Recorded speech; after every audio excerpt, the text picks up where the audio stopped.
Everybody yell. Hi. Hi, that was so friendly. Thank you. We're going to go ahead and get started with tonight's event, if that's okay with everybody. Tonight we are happy to be hosting author Mark Danielewski. Sorry. Go ahead and give him a round of applause.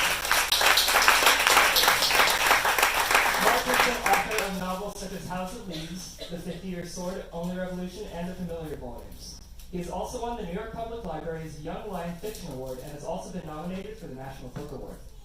Tonight he is here to present and recite his newest book, The Little Blue Kite, which tells the story of a little boy named Kai who's afraid to fly his blue kite.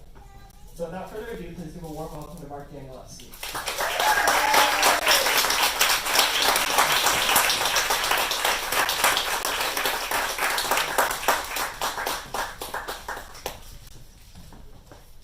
The end of the tour.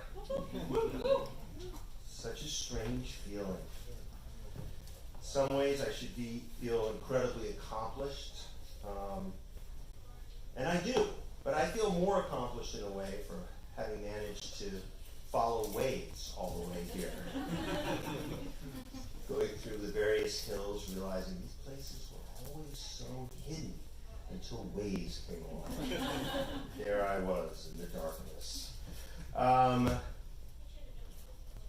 For those of you who don't know me, my name's Mark, and I write books, and welcome to this great adventure. And for those of you who do know me, my name is Mark, I write books, and welcome to this great adventure. Because it is a great adventure. Whether I'm here or not, whether you're here or not, whether there's even a book or not. And all we have to do, just one thing, is learn how to embrace it.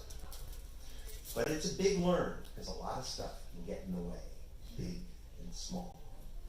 For example, on the little side, I'm willing to bet that most of us have a word. You know the one I'm talking about. It's the one that gets under your skin, that hurts your feelings. I'm not talking about big, dumb, blunt words. I'm talking about the small ones, like, you're so kooky, or you're quiet, or you're vanilla. Mine was weird. It used to hurt my feelings. Absurdly hurt my feelings. My wife, before she was my wife, on her way to making my blocked calls list, said, "You're weird." Instantly ignited a storm of feelings. And feelings are tricky. They can be so wondrous. They can be so terrible. And either way, they can cloud us. When I was little, in a mood, my parents referred to me as a dark cloud with little feet scampering around the apartment, bumping into furniture. But as I got older, and I got outside of the clouds, I began to ask, why did being called weird bug me so much? Especially since it's pretty much my life. I can't tell you how many times I've been introduced as that guy who writes weird books. I mean, even look at this tour. I love my publisher. I've been with Pantheon for 20 years. But you know they think the books I write are weird. Even this latest book. I mean, can you imagine that conversation? Mark, what is this? It's a graphic novel, only it's much, much smaller. It's a children's book. Well, that's a start. It's childhood loss, aspirations framed by a digital world at war with a pictorial reality. Or it's a children's book. A children's book. I like it. Whereupon my publisher, who by the way doesn't sound anything like me, proceeds to book me on this beautiful tour all over the country, where pretty much every reading starts at 7 p.m. Which pretty much guarantees one thing. There will be no children. And the weirdness doesn't even stop there. As a newly minted father of an 18-month-old, I've become pretty familiar with bedtime readings, and I know how to rate their success. A children's book is considered successful if by the end your child has fallen asleep. And by the way, if your child falls asleep midway through that book, that book is instantly considered a masterpiece. So you see where this is headed, right? If this reading tonight is successful, by the end you should all be asleep. So how many here are parents? Show of hands. We have babies, toddlers, teenagers. That's a whole different world. Show of hands, how many people here consider themselves still a child? Great, something for everyone. Except maybe the teenagers. Though in fact, the teenagers could probably benefit from this book the most. I know I would have. And maybe that's even why I wrote it, for my younger self. So those of you who don't have a little one, consider reading it aloud to your younger self. Now obviously who you read The Little Blue Kite to is up to you, but also how. There are 3 ways to read this book. The first path, the longest, it's not that long, it takes about 30 minutes. All you have to do is start at the beginning and read all the words. For the middle path, which takes about 10 minutes, all you have to do is follow the halo words. And for the shortest path, all you have to do is follow the rainbow. So let's start with the shortest path.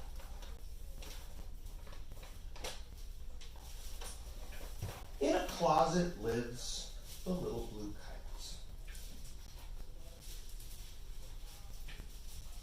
Only he knows just how scared the thought of flying makes it. That is, until today. Today, it turns out, is a special day. The wind just takes hold, and what joy finds the little blue kite. And oh, how the deep sky beckons. The little blue kite even flies steady. And the more he flies, the deeper in love he falls.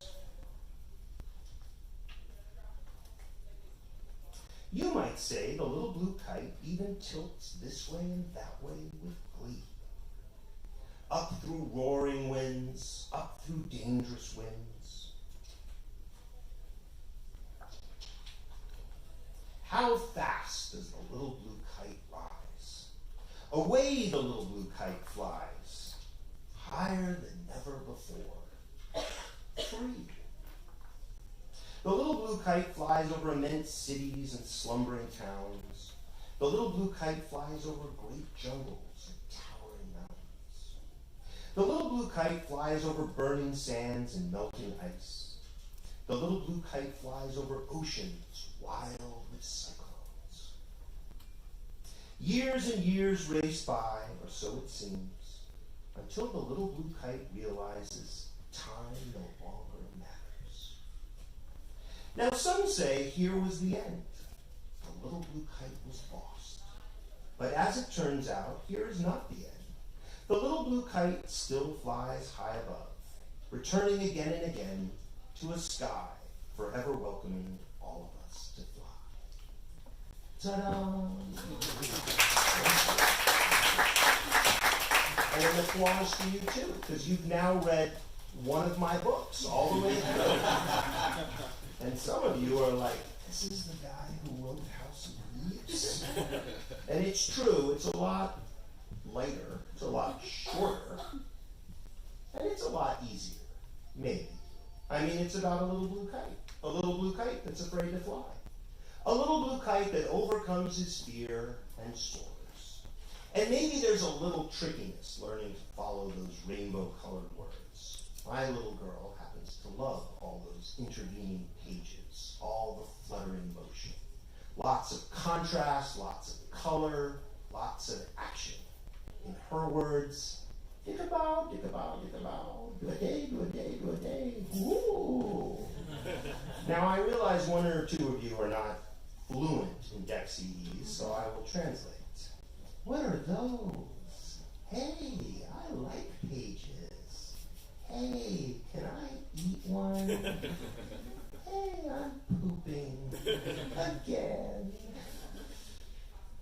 Of course, you, the adult in the room, especially when we get to that part by the end, might be going, wait a minute, what do you mean time no longer matters? thought this was about a little blue kite. A little blue kite that was afraid to fly. How did we suddenly jump to time no longer matters? Fair enough. But before we get to time, I've got to tell you about the mud. 3 years ago, I got married. Finally. I didn't think it was ever going to happen. And suddenly I was about to walk down the aisle at midnight. A midnight wedding. Kind of weird. And I should say that my wife, after she called me weird, admitted to being a little weird herself. So a ceremony framed by blackness made perfect sense to us. By contrast, my bachelor's party started the preceding day at the raucous hour of 10 a.m.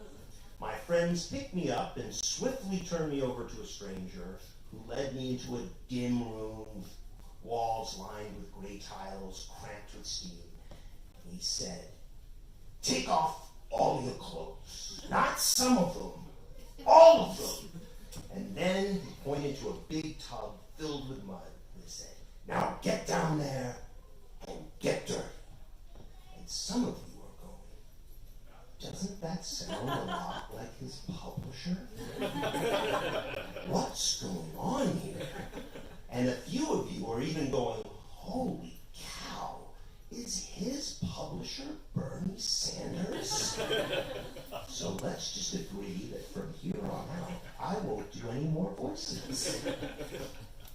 Well, I decided just to rest on top. The mud was that thick. It was also extremely hot.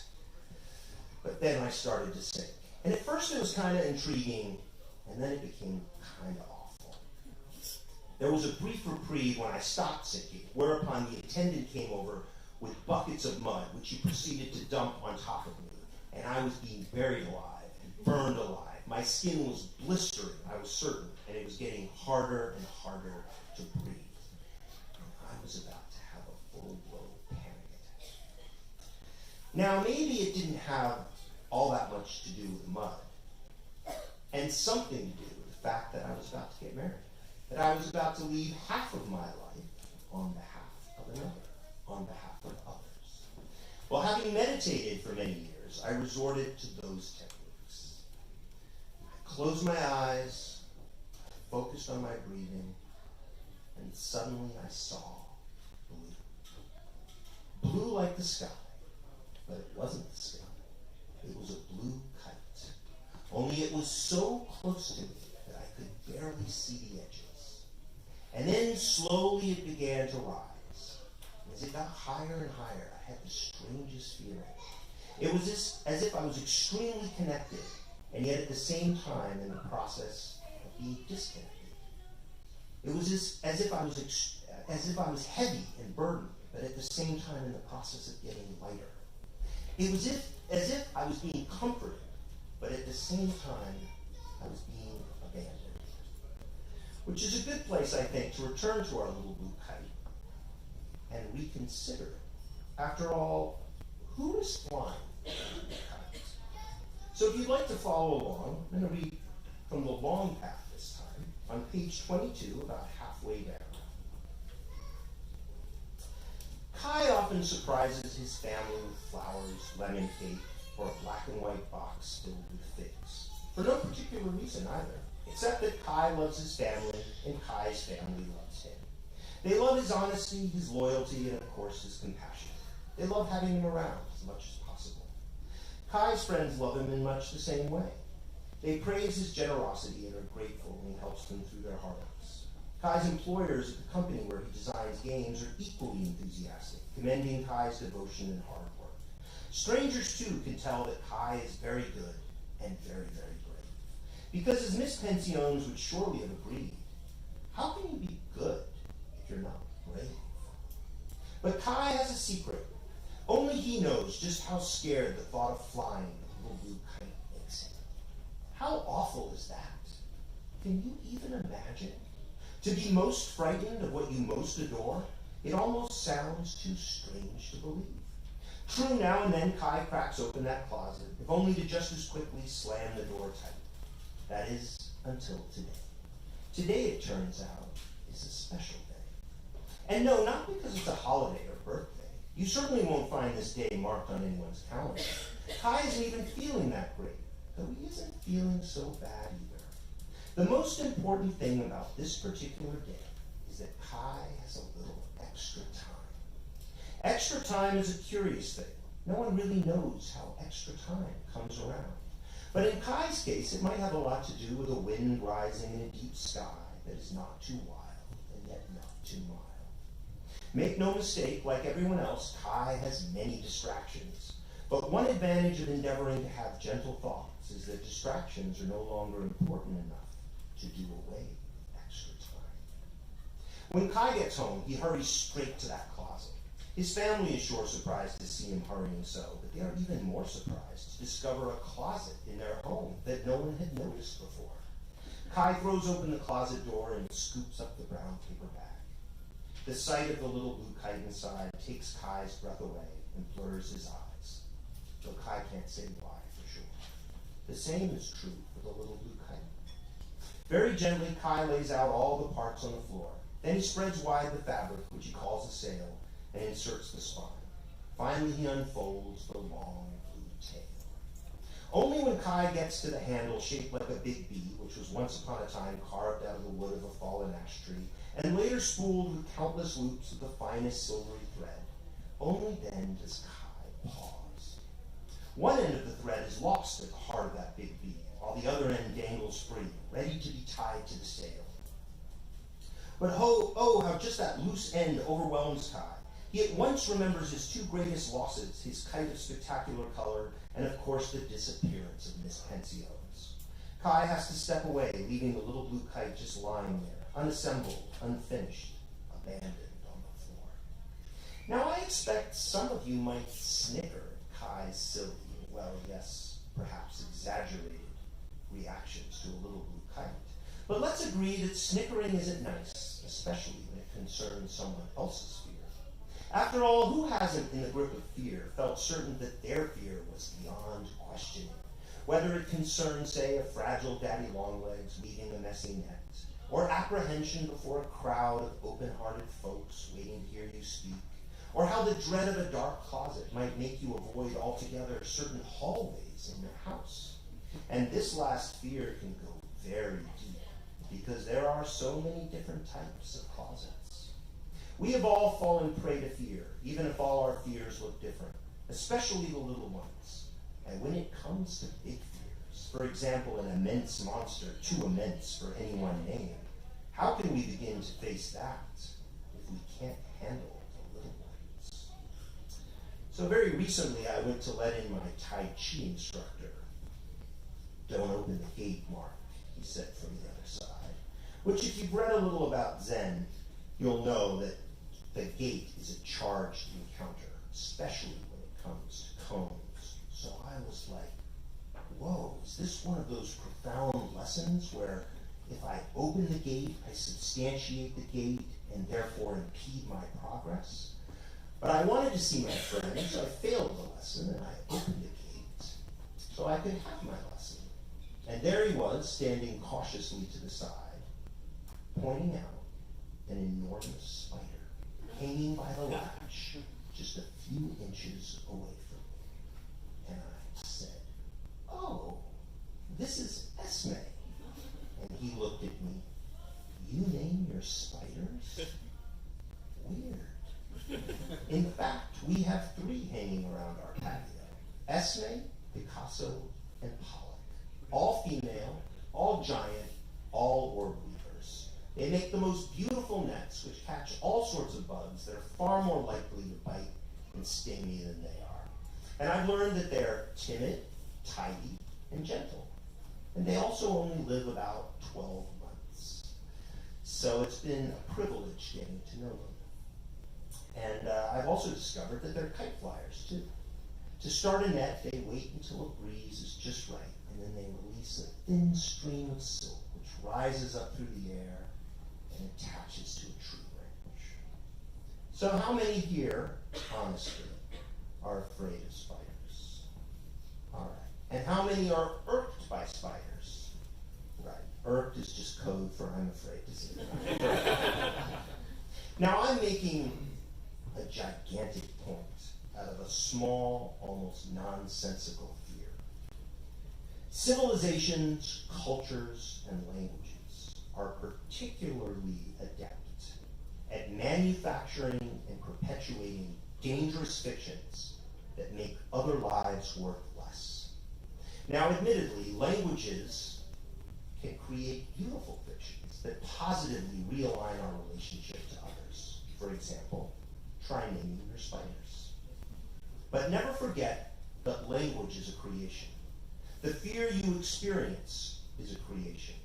Thinking itself is a creation. Basho, the great Japanese haikuist, wrote, "There is nothing you can think that is not the moon."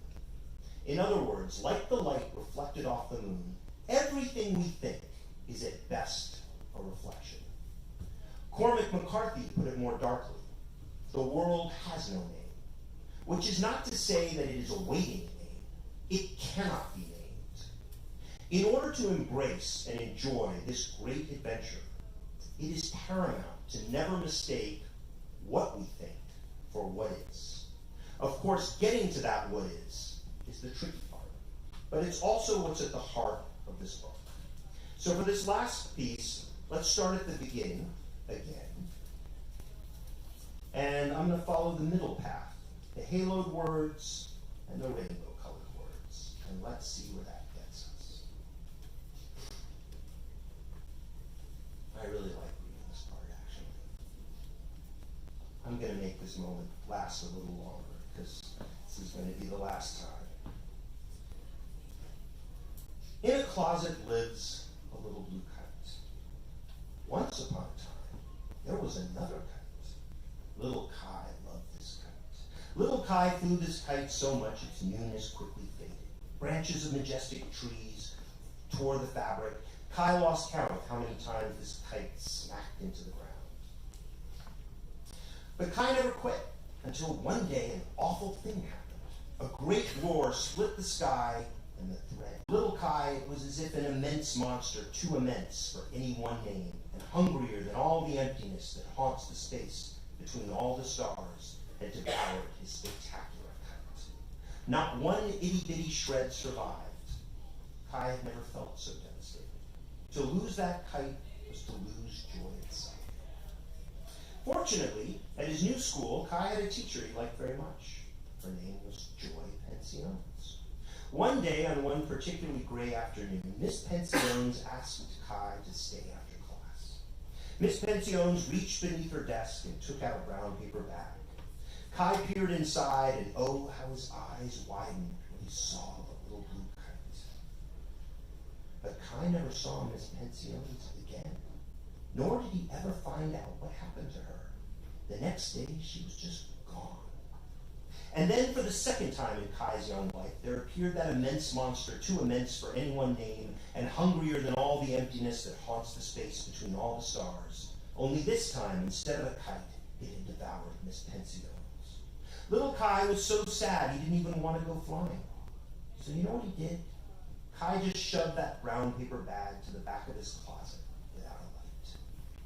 Weeks slipped by until weeks became months, and eventually months became years. Some might have sworn that Kai had forgotten the little blue kite altogether, but they would have been wrong. Now, before we get to Kai's great adventure, let's see how he's doing all grown up. Kai is very kind. Kai loves his family, and Kai's family loves him. Kai's friends love him in much the same way. But Kai has a secret. Only he knows just how scared the thought of flying the little blue kite makes him. That is until today. Today, it turns out, is a special day. Kai throws open the closet door and scoops up the brown paper bag. Then Kai carries the little blue kite to a clearing he likes. Immediately, panic seizes his chest and strangles his breath. Kai returns the little blue kite to the back of that closet without a light. But Kai never forgets the little blue kite, and somehow the little blue kite knows this too. Until one afternoon, Kai returns to the clearing. Kai locks up the little blue kite, and the wind just takes hold. And what joy finds Kai! At long last, the little blue kite is free of its closet, and Kai is smiling. And oh, how the deep sky beckons. So Kai lets out a little more thread, only to stop short. You see, the little blue kite has started shaking so wildly back and forth that it seems to be shouting, "No, no, no, no more, no higher, please bring me down now," which Kai does at once. In the days that follow, Kai continues to return to his clearing, even if without fail the little blue kite continues to shake in a slow wind. No, no, no. But Kai never gives up, and each time manages to fly the little blue kite, well, a tiny bit higher. Now and then, the little blue kite even flies steady. Kai just loves flying the little blue kite, and the more he flies, the deeper in love he falls. Kai never stops springing more and more silvery thread, and the little blue kite finally does manage to fly as high as a very tall evergreen, though no higher.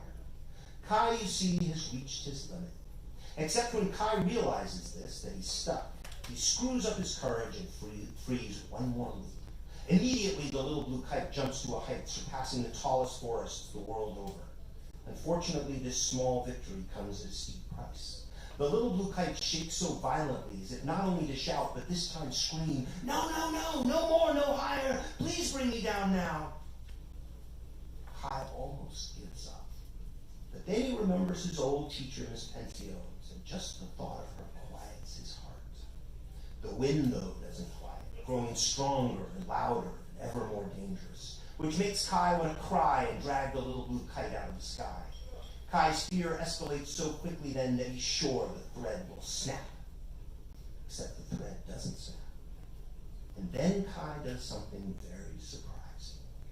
Can you guess what? Kai lets out a little more thread. That's right. And then he lets out still more thread. In fact, Kai lets out more thread than ever before, whereupon something quite amazing takes place. The little blue kite still keeps shaking, but this time it's not to cry out, "No, no, no, no more, no higher, please bring me down now." But rather, no, no, no, not lower, not down there, higher, higher, please. You might say the little blue kite even tilts this way and that way with glee. Nor does the little blue kite stop there. Up through roaring winds, up through dangerous winds, until Kai has unwound the whole spool, or almost unwound the whole spool. One last loop remains. And what's more, it's not attached to that handle shaped like a big B. It's not attached to anything. Only Kai doesn't notice this. Kai just keeps struggling to see the little blue kite, which is so high that not even squinting really helps. And so when Kai frees the last loop, the thread just slips away, and would have escaped too, if Kai didn't fast as fast can drop that handle shaped like a big B and snatch hold of the end. Poor Kai just wants to drag the little blue kite down out of the sky. And why shouldn't he? What else can he do? What would you do? Even if Kai has started to feel something he's never felt before, it's as if the thread Kai holds wants to let go of him, which is when Kai at last understands. The time has come for the little blue kite to fly on. Kai's heart stops beating so fast. In fact, Kai's heart just breaks. But because Kai loves the little blue kite so much, Kai lets go. Now, I'm not going to tell you what happens next. I'd like you to have that moment for yourself. But it is the moment that took place for me while I was buried in that mud. Like Kai, I too let go of the little blue kite. And it was terrifying and heartbreaking, but it was also transformative, liberating, and calming. And when I was told to go, I was completely surprised. And it wasn't that I'd fallen asleep. In fact, quite the opposite. I was wide awake. But something had changed. The mud no longer mattered. Fear no longer mattered. And you guessed it, time no longer mattered. And also being called weird no longer mattered. But why had being called weird bugged me so much? I think strange is a comparable word. It comes from the Latin extraneous, which means external. And I think that's the root of it. To be weird implies that you're outside, that you don't belong. And weird as it may sound, I always wanted to belong. When I was little, my parents moved around a lot, different countries, different cities, different socioeconomic states, where I always felt I never belonged. But what was I really on the outside of? Only that which all of us are only ever on the outside of, unless, heaven forbid, we're enthralled. Powerful fictions, whether they're local, national, economic, religious, racist, gender biased, queer-phobic, human, you name it. Alan Watts put it beautifully. You are not born into this world. You are born out of it, like a wave from the ocean. You are not a stranger here. After all, we are all comprised of particles that are already billions of years old. And yet, how often do we recognize ourselves so insufficiently, so sparingly, so apart, in terms that we had no hand in writing, let alone creating?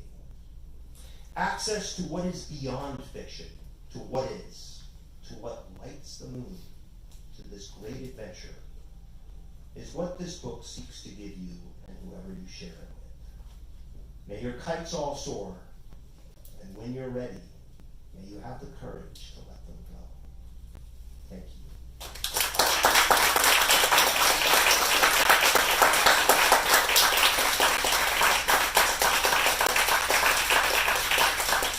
Questions? Yes. And by the way, I'm now seeing all these lovely young faces here, so thanks for making this last meeting so special. What authors would you say are ancestors to what you write? What authors would I say are ancestors to what I write? Oh, wow, it's an important question. It's just such a big lineage. I mean, I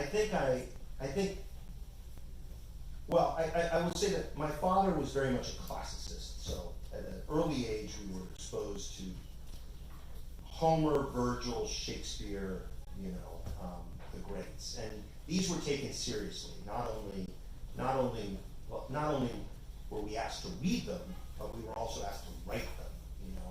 My father at one point was so disapproving of my handwriting. This was when I was about 7, that he made me copy a page from Plato's Republic every day, and so that was his way of looking at my handwriting and sort of gathering whether or not I had a sense of Plato. He was also the guy who said, when you were memorizing something, he would quote Hamlet and go, "Speak the speech I crave as I pronounced it to you, trippingly on the tongue." Later, of course, I delved into all sorts of fiction, whether it was, sort of the horror of Stephen King, H.P. Lovecraft, Poe, to, fantasy series, to, thrillers like Ludlum. And then I got heavy into postmodern American fiction. But at the same time, there was also a great deal of discussion and interaction with visual works, with movies, with ads. Again, we had a very lively we had lively animated conversations in my household. So movies weren't just talked about whether they were good or bad. We talked about the politics of angles and colors and how these things work. We talked about art, how it developed from classic forms to abstract to pop art. I guess the main thing now is, so I feel like a lot of that sort of play between text and image is part of this huge family of not only writers but visual artists. And a lot of those names are present in House of Leaves. It calls them out like those exact influences. Where I am today, though, is as much as I'm even influenced by the latest television show or the latest book I'm reading, I'm also more and more influenced by the world that I live in. I feel like I have certain tools, and my responsibility is to move outside of the books so that I can better phrase, if you will, the world that I'm encountering. Yes?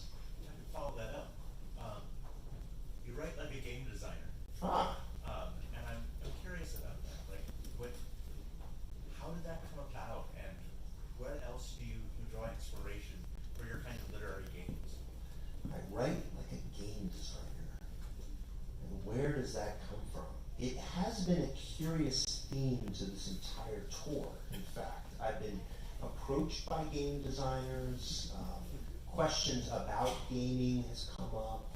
I have not played Control. Has anyone played Control here? But apparently it has some similarities, at least even in feel and tone, to House of Leaves, so I'm very curious about that. It's a great question. I think what's happening here is that it's about the porosity of orders, really. And I think something as simple as just saying that one word on black and white text is blue begins to alter the interaction and relationship with the reader, right? And I think all my books are doing that. The form, they're constantly vying against the cage of their form, right? And I think the wonderful thing about games is that while they're encaged in a different way, they're interested in having more of an interaction with the journeyer, if you will, right? Participant sounds so dull, player. And I think maybe that's what you're picking up on, is that these forms, the way I write, it never wants to stay on the book, in the book, right? Even this simple story wants to let go of itself. It wants to be what the reader can be, far away from the book. And I think that that's a small project, but I think it's a good project.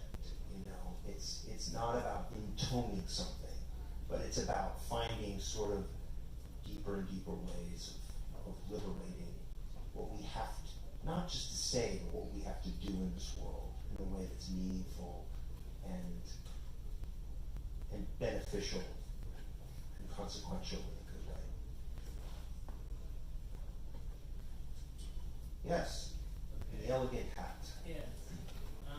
Okay, so yeah, I'm identifying with all of this, and I know that with just like Little Blue Kite, also with Familiar, there is this craving and this need to get beyond the electronic matrix or something. CSL, for instance, was electronic self-restraint lessons in the Familiar, and learning how to get beyond that matrix is really hard. And there's also that desire to say we can have that same experience. I mean, it's not like we're gonna banish it or whatever, and have a big blackout or whatever, but that you can have the same experience that you have there in person. And that's also what's happening with Parcel Thoughts and Paradise Open. And I like that online you have Parcel Thoughts, a web page with the vibrating presence. I've shown it to a few people in some of the 12-step meetings I go to, and they're, what's the point if you can't open it? You know, if you just stare at it all day and it changes colors. But Pinchin also did this with Bleeding Edge, which was a lot about coping with all of this electricity and interneting. And I really like that the literary world can exist online. And so I don't know how this has anything to do with anything else, but I just wanted to pop on there. And then also ask about because I know that the Little Blue Kite is even for pre-verbal or non-verbal folks. And so I wanted to ask you about what happens in the Familiar with Esther's curiosity about the possibility of Xanther being autistic. Now she stares at a turtle, and it doesn't. She's staring at it for hours or whatever, and Esther's worried that this is because she's autistic until finally it starts moving. And so I was wondering if you have any interest or presence in the autistic community, or interest in what's going on in the autistic community. Well, I have a family. The question was multifold, and with many references to the Familiar, which was a anticipated 27-volume novel, which was remediating a television series, and we got as far as season 1 thus far, which was 5 volumes, and it concerns a girl who finds a cat. But there's obviously, as you can tell from this question, a lot going on.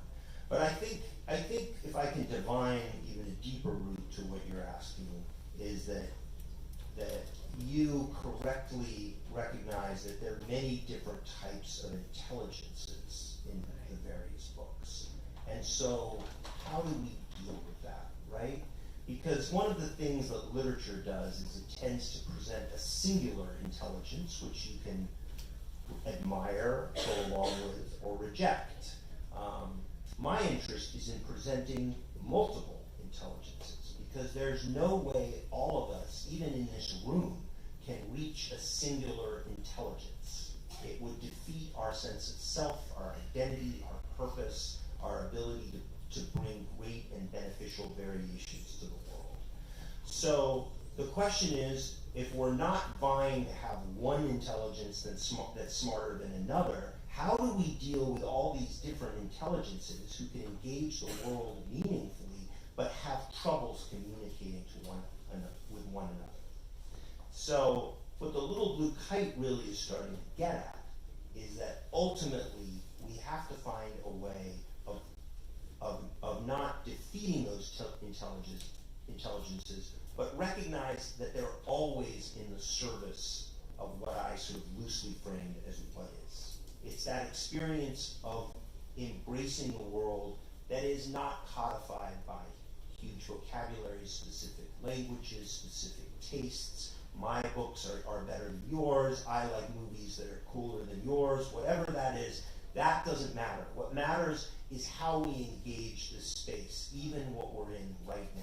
How can we in this room, perceive the sky that's all around us, right? And there was a wonderful thing that I picked up when I was studying painting, is that, frequently the beginner paints just the sky and paints the ground, right?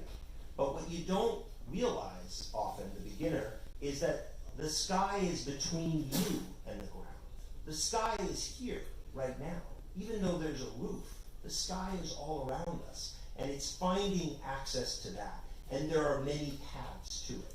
And I think one of the things that the Little Blue Kite tries to do is, by reading it, not just once, but many times, it's something that parents do.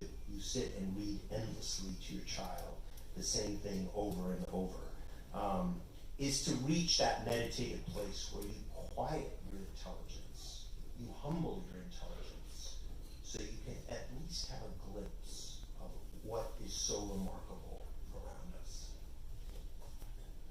In the back. Yeah, I can't believe I'm here. So I'm just... I can. Welcome. Seriously. I've been wanting to ask this question forever, and I lived in Oklahoma for the longest time, and I never was. I moved back out here, so of course I'm here, right? You're the dude, all right? So here's the deal.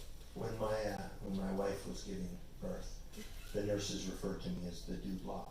Seriously. Seriously. When David Foster Wallace passed, right?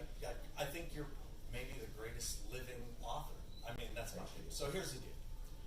Got into an argument with an ex-girlfriend, right? We're sitting there, best books of post-World War II, right? We're delineating, we got this, we got that. And I put you, I think you were like below Anne Frank's diary. And I was debating, is House of Leaves good? And I go, no, I'm going to give it to Anne Frank, right? So, much darker story. right. So I think it was like, whatever, right? And you were very high up on the list, and what I've been singing your praises. She's like, you can put Daniel Lewski on that. I was like, why? She goes, well, we read that article, right? And I go, yeah, but whatever. She goes, there was an article in around 2000 when you were doing that tour for House of Leaves, and somebody asked you, who wrote House of Leaves? Sorry, I can't tell you. And you said you couldn't tell, and she goes, how in the world could you put anybody on a list if you don't know whether he wrote the book? Good question. You're right. And So that's the question, did I write House of Leaves? I've been trusting him. And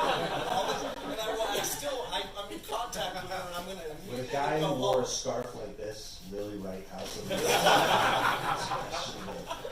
I don't know, I gotta take the side of your ex-girlfriend on that, you know? I wouldn't put me on the list either. If he doesn't claim ownership, he can't be on that list. That was her argument.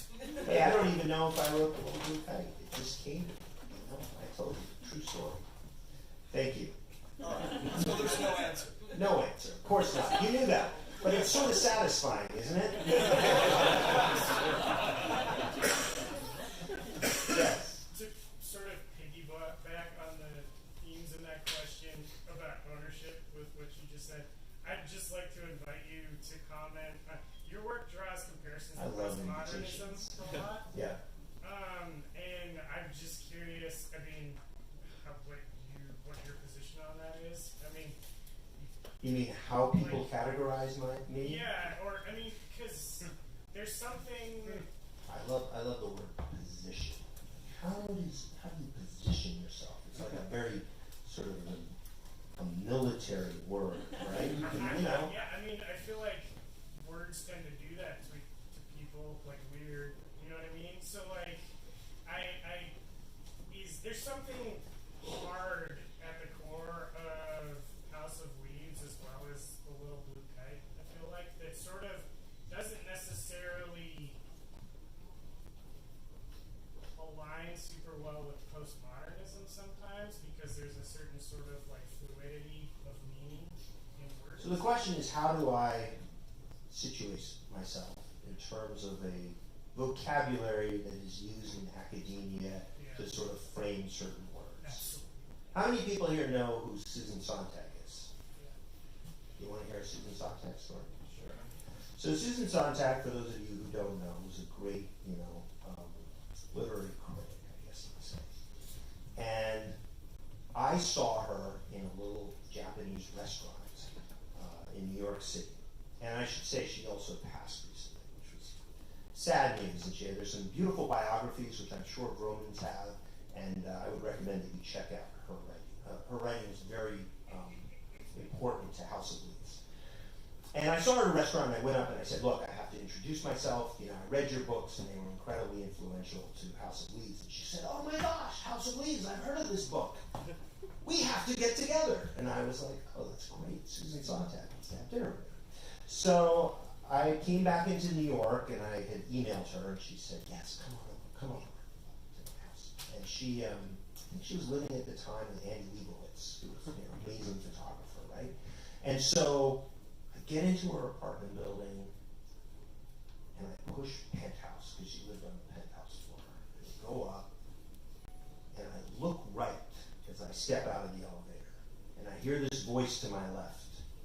Oh, it's so curious. I guess I'm going to do some voices. It's so curious. Everyone always looks right. I think it's because we read left to right. And I said, well, that's better for you because, it exposes their jugular. She goes, that's so defensive. She let me into her apartment. It was beautiful. It was, big room, stacks of books, made me feel right at home. And we went into her kitchen, which was very bare, but beautifully appointed. We sat down at this little wooden table, and she got out a bottle of Absolute pepper, flavored with pepper. I can't remember what it was. And so she poured us 2 shots, and she was like, "So tell me about yourself." And I was like, "Well, I'm a guy who writes books, and I don't like to say that I wrote them. That's so defensive." And so we proceeded to sip, and then I asked her some questions about postmodernism and structuralism, and she goes, "Oh, I don't go into those categories." And then she said, "And you, what do you really do? You just write puzzle books, right?" And I said, "That sounds like a category. I don't really go in for categories either." She goes, "That's so defensive." So I helped her clear our drinks. The conversation clearly was not going very well. We were supposed to have dinner. I was anticipating, suffering through an hour, as I'm sure she was. And I looked up at the walls, and the walls were covered with these beautiful etchings of French fortifications with lines of fire etched on them. And I looked at her and I said, you know, for someone who's been calling me defensive all hour, you're the one who has these defensive pictures on the wall. She put her hand on my back and she said, that's very good. And we had a wonderful day. Any other questions? Yes, sir. Other than Homer and Virgil, what are your earliest memories of books and your relationship to them as a child? Well, one big book for me was Charlotte's Web, come to think of it. Bring the spider theme, full circle. I remember I read E.B. White, and I was incredibly moved by it. And my mom said, there's a movie about it called Charlotte's Web. And so we went to the movie. And so it was this wonderful kind of interplay between the book and the movie. And I think that was, those kind of particular books were always part of my life. Whether they were the great books, there was always kind of like, Ian Fleming and seeing James Bond and seeing how they compared. Or even Jaws and seeing how they do that. And to this day, I still like reading books and seeing how the movies, come out. Yes? So you have this relationship with, visual art. You're a visual artist in addition to being a writer. And, in your books, you call out the fonts, which I love. You have House in Blue, you have Familiar in Pink in all these books. Now we're skipping ahead. We have words with just these, rainbow halos around them. I'm just curious, what's the and in the Familiar you have these pictures, words, literal word pictures, and I'm just curious, what is the relationship between words and visual art for you? Is it like synesthetic or? So what is the relationship between me and sort of these visual patternings of words? The handle that I've given it, and I'm not an academic, even though I enjoy immensely, academic writing, especially serious writing. And this even harkens back to the question about postmodern. I don't think these books situate themselves easily within postmodernism. There's a lot of roots, in particular with House of Leaves, but once you get, it moves beyond that in a way, and it's sort of it's a sort of illegitimate container. So for want of a better word, I coined the phrase signaconic. It's basically sign plus icon. And what it means is it is this play between text and visual work. And so we know, on a neurological level that how we respond to images is very different to how we respond to text.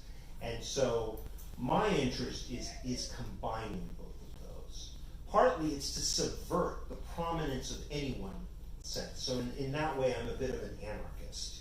It's once you're aware that one sense isn't the dominant worldview, you then begin to question all your senses and begin to start looking more clearly at this experience that we are living.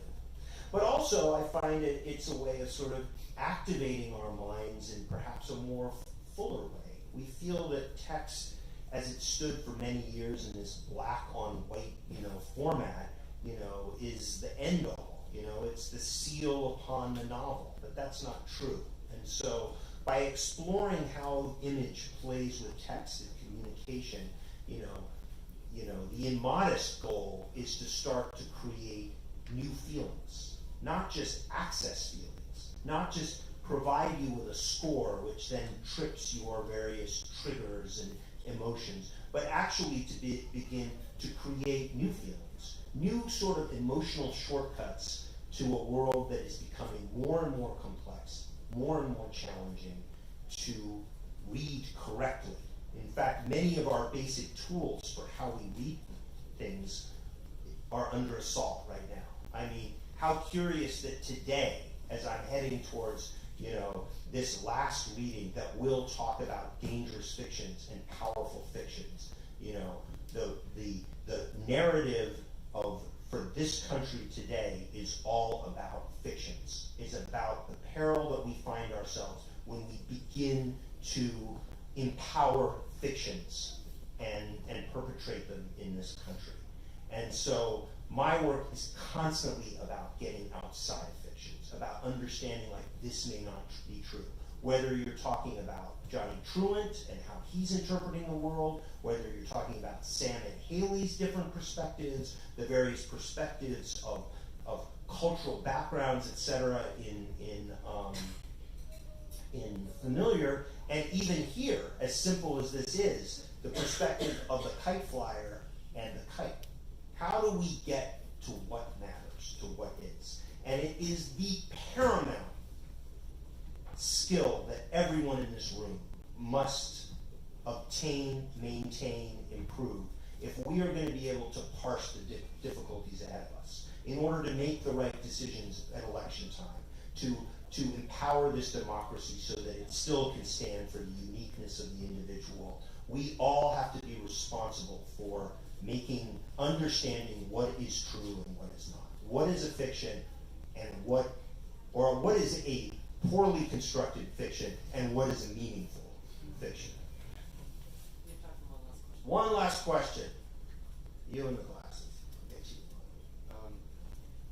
Several years ago when you were speaking for the Only Revolutions tour, you mentioned that you were interested in creating stories that make better readers, not just of books, but of life in general. Absolutely. I think that sentiment kind of ties into what you were just speaking about. What I'm curious about is this latest book is a children's book. And so I guess my question is your interest in creating a children's book to start that journey earlier? Or I guess, how do you hope that this will be received to that younger audience? Well, this gentleman's a nice last question reminded me that in 2006, when I was on tour for Only Revolutions, I did say that I was attempting to write books that, through their reading, made us all better readers of the world at hand. And I would say that that project is still at hand. And then the question is, does the Little Blue Kite, am I hoping for that process to be introduced at a younger age, right? And I think, I don't believe there's a platonic book. There's not one kind of spaghetti sauce. There's many kinds. And when this started, when I had this kind of visceral experience, I didn't know what it was going to be. I didn't know if it would be a poem or if it would be a book. It just stayed with me. I was working on volume 5 at that time. I had to write it down on paper plates. Eventually, I rewrote it. It grew. I cut it down. And then, constructing the art was complicated. It's layered by the fact that readers participated and they, submitted skies, and there was a lot of painting of kites, and how Kai emerged is still kind of a miracle to me. And then as it sort of all began to fold into itself in this very slim way, I began to see it always at least twofold. There's 3 paths, so I actually see it in 3 ways, but I'm going to talk very much about those twofold, which is, as something that could be experienced by a child, right? So I was making fun of the rainbow-colored words and all the intervening pages, but part of that gesture is to visually show a child that there is this story that they're following, but there's also a lot more that's going on, right? So children's books often make these little safe spaces of where the only thing you see is, good night moon. It's beautiful. These are beautiful little moments. But here, the child is hearing one story, but seeing a much bigger space of the world at hand. And it depends on their level of reading, right? So pre-verbal is purely the shapes, the colors, and everything. Then eventually, a younger kids, 5, 6, 7, 8, love hunting for the Easter eggs, And then eventually you get into this longer story, right? But it's also for the adults. It's also for what it means to be a parent. I found the process amazing, but I also found it extremely painful. I have to say, I I really don't like Target. I don't like going to Target. It's punishment. And we had, our little one was up every 90 minutes. And, 3 weeks in of extreme sleep deprivation, I suddenly realized that I had to go to Target to pick up some things. And it was heaven. I was alone in Target. There was no screaming. The lights were bright. And I found myself at this aisle filled with kids' stuff. And there was this woman with her little kid. And I said, yeah, I have a 4-week-old. She goes, oh, it gets better. And I said, it's hell. She goes, isn't it? And I was like, they don't tell you. It's hell. But eventually you emerge out of hell. And, another aspect of hell is this repetitive reading, which seriously does border on self-harm. And so I thought, okay, well, what if there was a way to read a book that for the adults could confirm this process of letting go? That you have to let go of your routines, your patterns, your sense of self, the primacy of sleep, the entitlements that you've built up about when you can brush your teeth, and realize the bigger picture, and at the same time have that realization while you're in this relationship with this beautiful little one that doesn't have any understanding of the world around. And so to write something that was for both polarities there. And you know what? I reread this and it brings me peace in that way. And I look forward to reading this book to my daughter over the years and maybe one day she'll read it to her children. Anyway, thank you for coming. Happy to sign your book. I'll be here.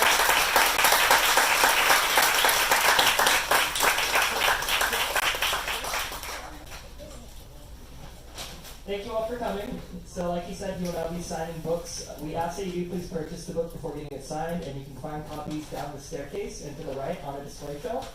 And whenever you're ready to get it signed, go ahead and line up right over here. Thank you all. Oh, and I'm okay with selfies. Just ask the person behind you to help with the camera so we can move a little more quickly.